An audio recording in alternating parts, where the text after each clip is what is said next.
হে মানুষ, তুমি কি জানো কি তোমার পরিচয়?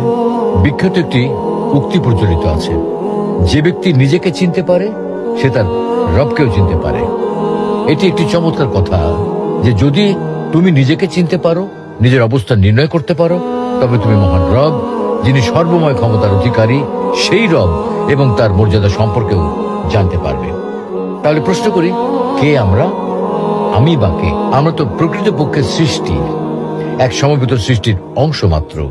আর আমাদের স্রষ্টা হলেন এক আল্লাহ রাব্বুল আলামিন।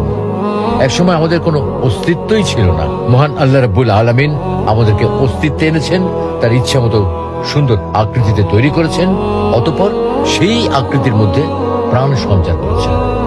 আমরা তো বাস্তবিক অর্থে অস্তিত্বহীন ছিলাম। আল্লাহ রাব্বুল আলামিনের দেয়া সঞ্জীবনী ক্ষমতায় আমরা প্রাণ লাভ করেছি। আমাদের মাঝে প্রাণের সঞ্চার করে তিনি আমাদের পানাহারের ব্যবস্থা করেছেন। আমরা তো তার গোলাম ছাড়া আর কিছুই নই। আমরা অসহায় এবং মহান আল্লাহ রাব্বুল আলামিনের প্রতি মুখাপেক্ষী। প্রিয় ভাই ও বোনেরা, আপনারা নিজের সম্পর্কে একটু ভেবে দেখুন তো। আমাদের দেহে যে ডিএনএ আছে তার মোট দৈর্ঘ্য 6.20 বিলিয়ন কিলোমিটারের সমান। পৃথিবী থেকে সূর্য পর্যন্ত 50 বারেরও বেশি আসা যাওয়া করলে যে দূরত্ব অতিক্রান্ত হবে তার সমান।